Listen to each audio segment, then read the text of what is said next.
नमस्ते। कभी किसी राज्य के चिन्ह, उसके एम्ब्लेम को देखकर सोचा है कि भाई इसकी कहानी क्या होगी? आज हम ठीक यही करने वाले हैं। झारखंड के नए राज्य चिन्ह की कहानी समझेंगे, जिसे 2020 में अपनाया गया था। और यकीन मानिए, ये सिर्फ एक लोगो या डिजाइन नहीं है। ये तो झारखंड की आत्मा, उसकी पूरी संस्कृति और पहचान का एक नक्शा है।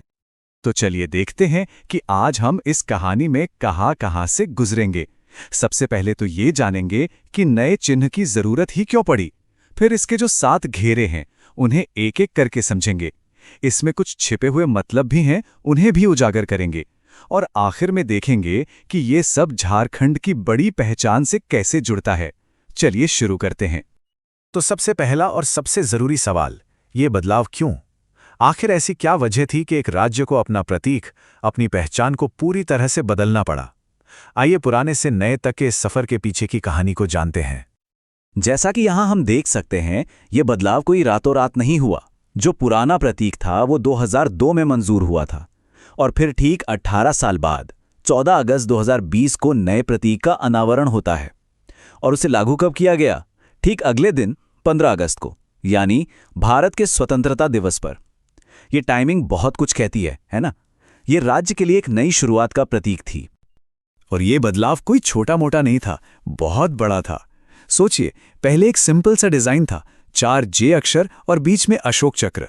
और अब है एक बिल्कुल जीवंत 7 घेरों वाला गोलाकार प्रतीक। तो ये सिर्फ एक रीडिजाइन नहीं था, ये एक कोशिश थी एक ऐसा प्रतीक बनाने की जो झारखंड की कॉम्प्लेक्स, उसकी मल्टी लेयर्ड कहानी को, उसकी आत्मा को सही मायनों में दिखा सके। तो अब इस प्रतीक चिन्ह के दिल में उतरते हैं। हम इसके बिल्कुल सेंटर से शुरू करेंगे और फिर बाहर की तरफ बढ़ते जाएंगे और इसके 7 घेरों के मतलब को एक-एक करके जानेंगे। हर घेरा एक नई कहानी कहता है। ये रही एक झलक। अशोक स्तंभ से लेकर हाथी और पलाश के फूलों तक, इन 7 घेरों में से हर एक झारखंड की पहचान के एक अलग पहलू को दिखाता है। चलिए अब हर एक को जरा करीब से देखते हैं। सबसे बीच में, मतलब बिल्कुल केंद्र में, है अशोक स्तंभ। ये भारत का राष्ट्रीय प्रतीक है। इससे यहां रखने का मतलब साफ है।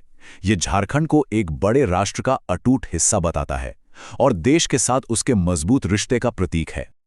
अगला घेरा शायद देखने में बहुत साधारण लगे, सिर्फ 60 सफेद गोले, लेकिन इनकी सादगी में ही इनका गहरा मतलब छिपा है। ये झारखंड के लोगों की पवित्रता, उनकी सादगी और उनके सीधे साधे ईमानदार स्वभाव को दर्शाते हैं। और यहां आकर ये प्रतीक चिन्ह सच में जानदार हो उठता है। तीसरा घेरा सौरा कला शैली में बने 48 नर्तकों से सजा है, मतलब 24 जोड़े। ये घेरा झारखंड की लय, वहां के समुदाय और उसकी समृद्ध आदिवासी सांस्कृतिक विरासत के जश्न से भरा हुआ है। लेकिन इस कला शैली के बारे में एक बहुत दिलचस्प बात है। आखिर ये आती कहां से है? इसका जवाब शायद थोड़ा चौंकाने वाला हो सकता है। तो ये कला शैली पता है कहां से आती है? सरप्राइज! इसका ओरिजिन है पड़ोसी राज्य उड़ीसा की सोरा जनजाति से। अब ये कितनी कमाल की बात है। झारखंड के एम्ब्लेम में से शामिल करना दिखाता है कि हमारी सांस्कृतिक विरासत कितनी जुड़ी हुई है, कितनी गहरी है।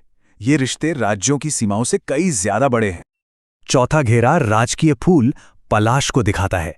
इसे जंगल की ज्वाला या फ्लेम ऑफ द फॉरेस्ट भी कहते हैं। यहाँ 24 फूल हैं और उनका वो जो सुर्ख लाल रंग है ना, वो संघर्ष और क्रांति का प्रतीक है। और देखिए, फूलों के नीचे का जो काला आधार है, वो राज्य की अपार खनिज संपदा को दर्शाता है। 5वें घेरे में हमें 24 राजसी हाथी दिखाई देते हैं, जो कि राज्य पशु भी हैं। ये शक्तिशाली जीव, ये हाथी, राजसीपन, ताकत और झारखंड के प्रचुर प्राकृतिक संसाधनों का प्रतीक हैं। और आखिर में हम पहुंचते हैं सबसे बाहरी घेरों पर। छठा घेरा तो सीधा साधा है। इस पर आधिकारिक तौर पर राज्य का नाम झारखंड सरकार और गवर्नमेंट ऑफ झारखंड लिखा है, जबकि 7वां और अंतिम घेरा उसे खाली छोड़ा गया है। ये एक तरह से एक साफ सुथरी सीमा देता है और शायद भविष्य के विकास के लिए खुलेपन का भी प्रतीक है। तो हमने अलग अलग हिस्सों को तो देख लिया, लेकिन जब इन सबको एक साथ देखें तो पूरी तस्वीर क्या कहती है? इस प्रतीक का रंग और इसका आकार भी अपनी एक अलग कहानी कहते हैं। देखिए, रंग और आकार का चुनाव कोई इत्तेफाक नहीं है।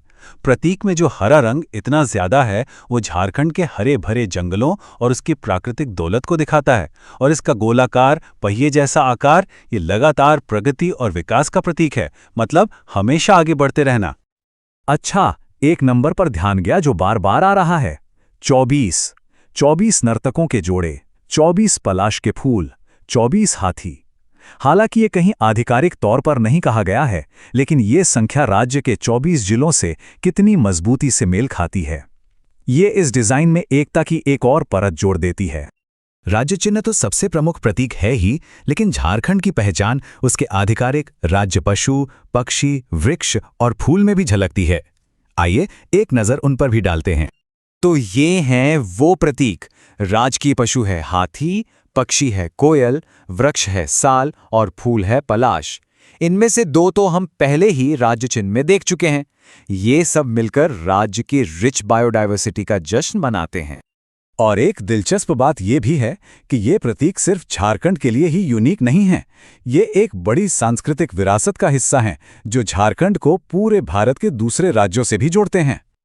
जरा देखिए, हाथी कर्नाटक और केरल का भी राजकीय पशु है, पलाश का फूल उत्तर प्रदेश का राजकीय फूल है और कोयल पुदुचेरी की राजकीय पक्षी है। ये एक बेहतरीन उदाहरण है कि कैसे क्षेत्रीय पहचान एक साझा राष्ट्रीय विरासत के अंदर ही मौजूद होती है और उसे और मजबूत बनाती है। तो आखिर में ये नया प्रतीक सिर्फ एक नया लोगो नहीं है, ये एक घोषणा है। ये एक बहुत सोचा समझा बदलाव है जो झारखंड की पहचान को उसकी आदिवासी विरासत, उसकी प्राकृतिक संपदा और आगे बढ़ने की उसकी इच्छा में गहराई से स्थापित करता है। ये अतीत, वर्तमान और भविष्य की कहानी है जिसे एक ही शक्तिशाली छवि में बुना गया है। झारखंड के इस प्रतीक चिन्ह का हमारा ये विश्लेषण हमें एक सवाल के साथ छोड़ जाता है। अपने क्षेत्र या देश का प्रतीक क्या कहानी कहता है? इन प्रतीकों में हमारी सामूहिक पहचान को समेटने की ताकत होती है। बस जरूरत है उन्हें गौर से देखने की, उन्हें खोजने और समझने की।